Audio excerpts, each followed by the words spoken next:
একটা পুরস্কারের ব্যবস্থা যদি করা যায় তাহলে দেখা যাবে যে পুলিশ অতি দ্রুত শনাক্ত করতে পারবে, জনগণই শনাক্ত করে পুলিশকে সাহায্য করবে। আপনারা জানেন যে আমাদের ব্যাংকে একটা দুর্ঘটনা ঘটছে এবং এই দুর্ঘটনার কারণে আমাদের সকলকে চাকরিচ্যুত করা হয়েছে। আমাদের চাকরি ফেরত চাই।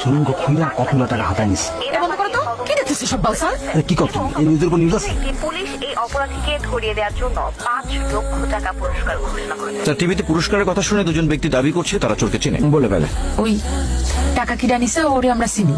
ওই যে টিভিতে দেখলাম যে টাকা চুরি করিস ওরে ধরা দিতে পারলি 5 লাখ টাকা পুরস্কার দেবে। এটা কি সত্যি স্যার? আমার নিজের পকেট থেকে আরো 5,000 টাকা বাড়া দিব। এখন বলেন চুরি খেয়ে করছে, চুরি করছে স্যার আমার জামা।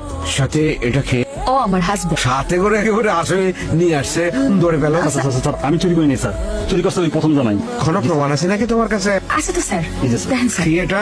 ওই পাঠাইছে স্যার। প্রমাণ তো পাইলে পুরস্কারের যে টাকাটা ওইটা স্যার আমাদের দিয়ে দেন। বাগাবাগিতে সমস্যা হয়েছে, 2 টাকা লকআপে ঢুকাও।